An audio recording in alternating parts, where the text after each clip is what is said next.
You don't forget the smell of a radio booth. It's a mix of stale coffee, dust baked onto old equipment, and this faint tang of ozone from electronics that have been running too long. It's a smell that takes me back 40 years in an instant. Back to when my voice was the one that woke up half this town. Back when Mike and Barry in the Morning was the #1 show in the county. Back when I thought Barry was my best friend. It's funny. If you had told me back then that I'd one day be sitting in this exact booth again, I would have laughed. Not because it was impossible, but because I would have thought I'd be invited back as some kind of radio legend, not sneaking in at 11:52 p.m. with a key I'd kept in a cigar box for decades. The station hadn't changed much.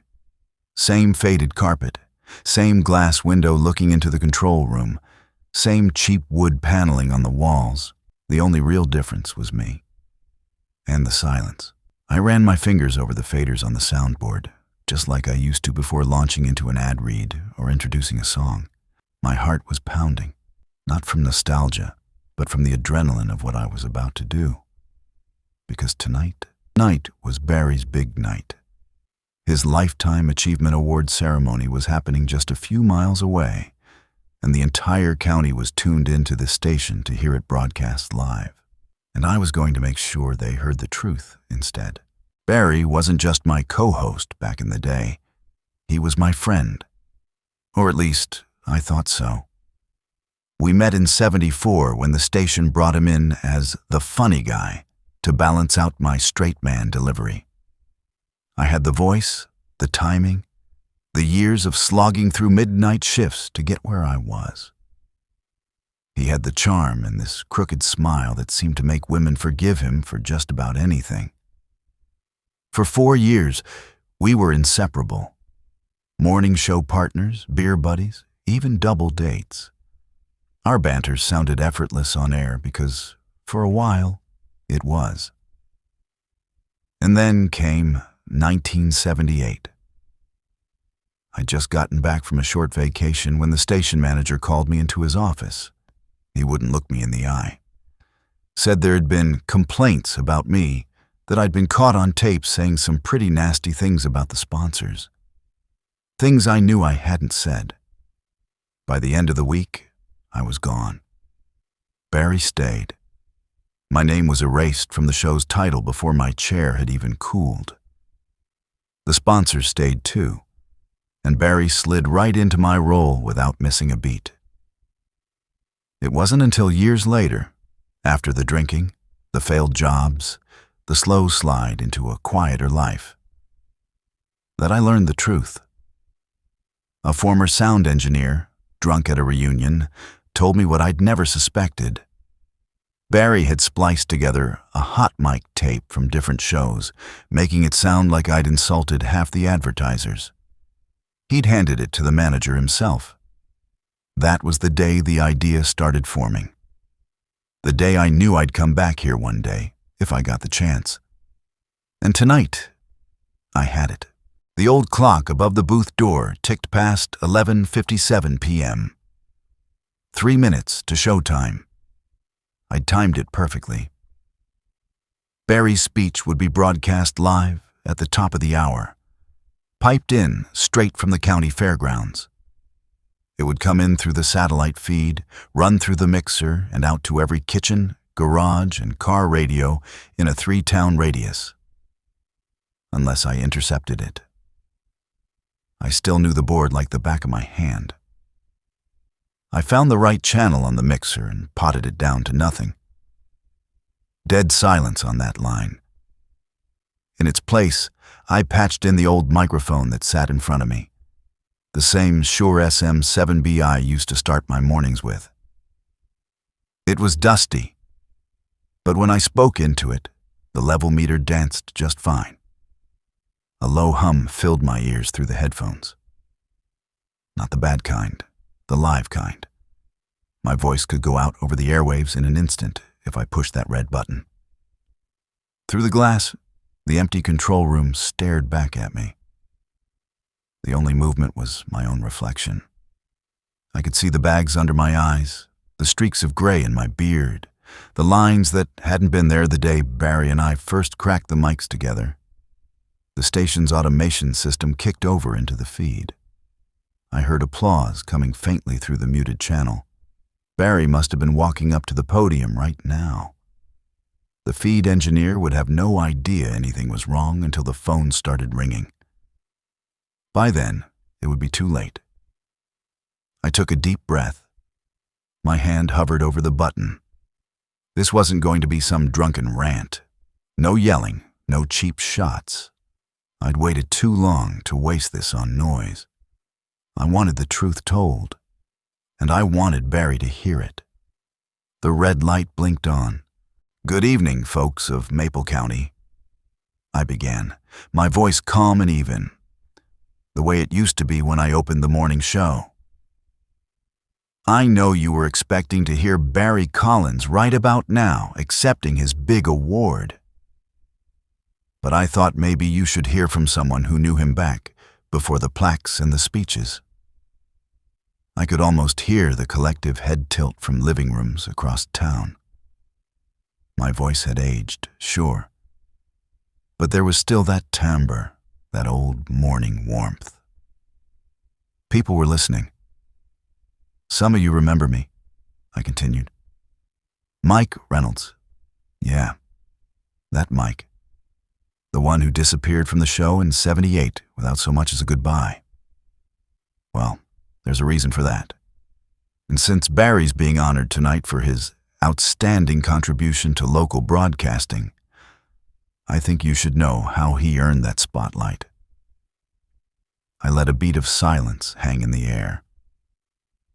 Not too long, just enough to make someone lean closer to their radio. "In 1978, I was fired from this station after a tape surfaced of me bad-mouthing our advertisers. It was a career-ending moment. Lost my job, lost my reputation, lost a lot more than that. But here's what no one knew until now." I leaned closer to the mic, my voice dropping just slightly. That tape was a fake, a cut-and-paste job stitched together by none other than Barry Collins himself. I imagined Barry freezing mid-sentence at the podium, hearing his name roll out of radios across the county in a way he hadn't planned. "You want to know how I know?" I said. "Because the man who spliced it together told me himself. Drunk, years later. Said Barry paid him cash to clear the lane. And Barry? You cleared it all right. You ran me off the road and took my place." I paused, letting the truth settle in the airwaves like dust in sunlight. And then I kept going. "You didn't just take a job from me, Barry," I said, keeping my tone steady but letting the weight creep into my words. "You took a life I was building. You knew that when you cut me out of this booth, you weren't just cutting my mic. You were cutting off the only steady paycheck I'd ever had in radio. You knew Linda was pregnant. You knew we'd just closed on that little house on Sycamore. And you knew damn well that losing this job would mean losing them too." My throat tightened for a moment. I hadn't planned to go this deep, but the floodgates were open now. "Linda left 2 months later," I went on. "Said she couldn't raise a baby on promises and unemployment checks. I don't blame her. She took our daughter and moved back to her folks' place in Indiana. I tried. I swear I tried. But the distance and the bills and the shame, it was too much. I haven't seen my little girl in over 40 years. I leaned back, letting the words hang. Somewhere out there in kitchens and cars, people were shifting uncomfortably. This wasn't just some petty feud anymore. It was a gut punch. And you, Barry? You built a career off that. Morning show for 20 more years, TV spots, hosting county fairs like tonight, all with that easy smile and those stories about your old friend Mike, the one who just couldn't hack it in the business. I could feel the anger simmering, but I didn't let it boil over. My voice stayed measured, professional. If Barry thought he could dismiss this as a bitter old man's rant, I wasn't going to give him that excuse. "This isn't about bitterness," I said finally. "This is about truth. And Barry, tonight's your turn to sit and listen." I glanced at the clock. 12:03 a.m. The phones in the outer office were probably already ringing off the hook. Somewhere in the crowd at the fairgrounds, Barry was either storming toward a car or standing frozen, wondering what I'd say next. "You see, Barry?" I said, my voice lowering into that late-night register I used to save for the lonely truckers calling in from the interstate. "There's one part of this story I've kept to myself all these years. Something you never thought I'd find out." I could picture him now, wherever he was, jaw tight, leaning toward a radio like it could whisper a warning. It was 1981, 3 years after you pushed me out. I was working nights at a gas station off Route 17. Not exactly the broadcasting career I'd dreamed of, but it paid for rent on a one-room apartment and kept me from going hungry. And one night, just after 2 a.m., a black Buick pulls in. "You remember that car, Barry? You were behind the wheel." I paused just long enough for the image to form in my listeners' heads. "You didn't see me. I was behind the counter restocking cigarettes. But I saw you. And more importantly, I saw who got out of the passenger side." I let the words hang, like a fishing line waiting for the bite. "It wasn't your wife." The silence after that was thick. I imagined radios in kitchens and garages crackling just a bit louder, as if leaning in themselves. Now, I've never been one to drag people's personal lives into public view. Lord knows my own has been messy enough. But here's the thing. That woman, she wasn't just anyone. She was Linda's sister, my ex-sister-in-law. Which means, Barry, that while I was scraping by in a one-room apartment, you were driving around at 2 a.m. with family who wasn't yours to have. I heard my own heartbeat in my headphones. It wasn't rage driving my words now. It was a kind of cold satisfaction. This isn't a scandal I ever planned to expose. But you built your whole image on being Maple County's golden boy, family man, loyal friend, hometown hero. And if the people in that fairground tent knew what I knew, they might wonder just how golden that gold really is. I leaned back from the mic, letting the clock's second hand tick in the background. "You remember that night, Barry?" I asked, my voice calm, conversational, almost like we were two old friends swapping memories over coffee. "You remember what you said when you thought no one could hear you?" I reached into my jacket pocket and pulled out a small cassette. The same one I'd been carrying for years. It was scuffed, the label yellowed, but the spool inside was still wound tight. I set it down beside the mic so it made a little clack that would carry just enough over the air to catch people's attention. Turns out, you weren't alone in that gas station parking lot. The night clerk, me, had a little side hobby. I'd record odd conversations now and then, just for kicks. Maybe it was nostalgia for my radio days. Maybe it was something else. I slipped the tape into the player. The old deck whirred to life, clicking into place. A moment of static, then voices, distant but clear enough. Barry's voice, unmistakable. "She doesn't suspect a thing," he was saying, low and smug. "Mike's a good guy, but he's done. He'll never find out. By the time he figures anything out, I'll have the job, the sponsors, the whole town in my pocket." There was a soft laugh in the background. A woman's laugh. My stomach still turned hearing it. Back in the present, I let the recording play a few seconds longer, until Barry's voice came through again, cutting sharp. I almost feel bad. almost.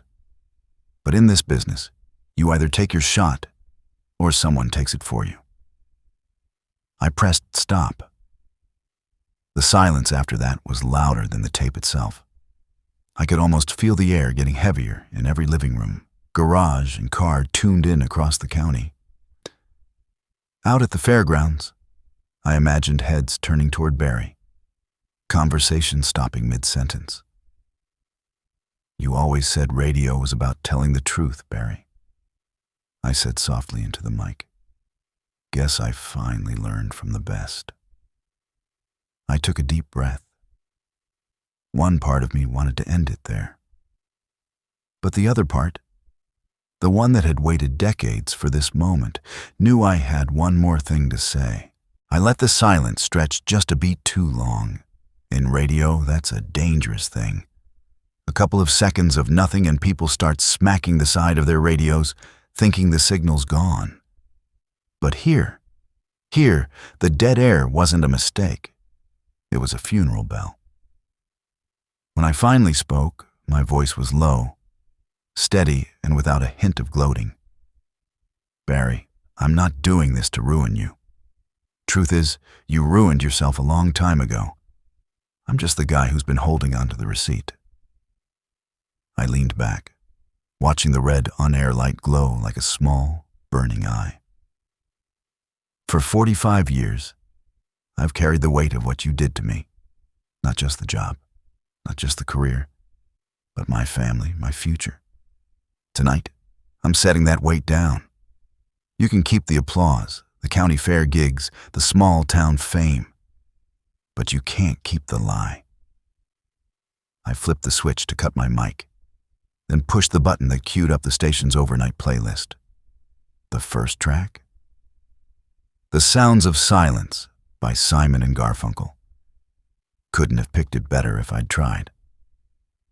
I stood up, slid my chair under the desk, and took one last look at the empty phone lines. Out there, people were talking, to each other, to themselves, to anyone who'd listen. And Barry was out there too, with nowhere to hide. When I walked out of the booth, the hallway felt longer than I remembered. The posters on the walls from station events decades ago seemed to lean toward me as I passed. And at the end of that hallway, the night air of Maple County hit me like a baptism. Cool, clean, and free. I didn't look back. Not at the building, not at the past, not at the man I used to be. Somewhere in the distance, I thought I heard the faint echo of applause. Or maybe it was just the wind. Either way, I knew one thing for sure. For the first time in my life, the air was truly mine.